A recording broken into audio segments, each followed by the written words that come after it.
Hello friends, कैसे हैं आप सब। हिंदी कहानियाँ विद सरिता में आपका स्वागत है। मैं आपके लिए बहुत सारी मनोरंजक कहानियाँ लेकर आई हूँ जिससे हमें ज्ञान की भी प्राप्ति होगी और चीज़ें हमें पता नहीं है वो पता भी लगेंगी। आज मैं आपके लिए लेकर आई हूँ महाभारत में से बारबरीक और घटोत्कच की कहानी के बारे में।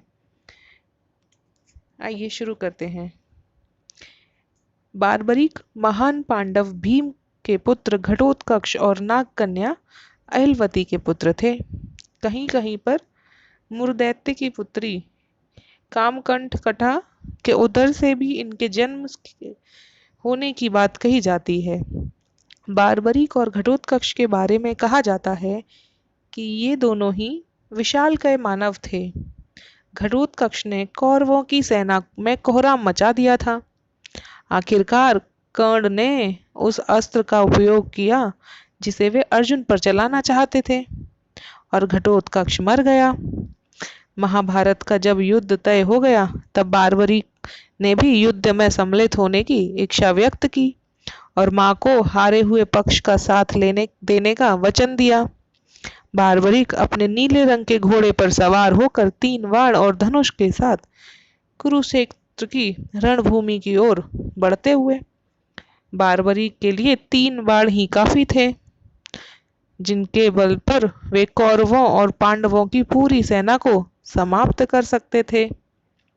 यह जानकर भगवान कृष्ण ने ब्राह्मण के वेश में उनके सामने उपस्थित होकर उनसे दान में छल पूर्वक उनका शीश मांग लिया।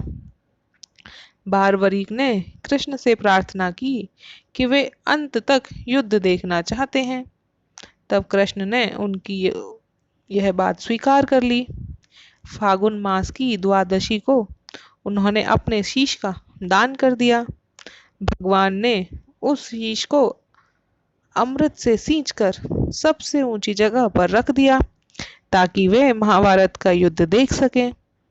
उनका सिर युद्ध भूमि के समीप ही एक पहाड़ी पर रख दिया था जहां से बारबरीक संपूर्ण युद्ध का जायजा ले सकते थे। दूसरी ओर घटोत्कच ने कौरवों की सेना में कोहराम मचा दिया था।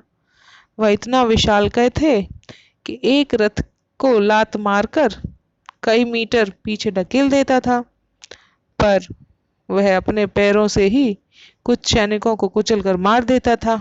कहते हैं इसी तरह के विशालकाय मानव एक समय ब्रह्मा जी ने राक्षसों के उत्पात को शांत करने के लिए बनाए थे। बाद में वे ही मानव राक्षस प्रकृति के बन बैठे। तब भगवान शंकर ने उन सभी को नष्ट किया था। आपको ये जानकारी कैसी लगी? Thank you.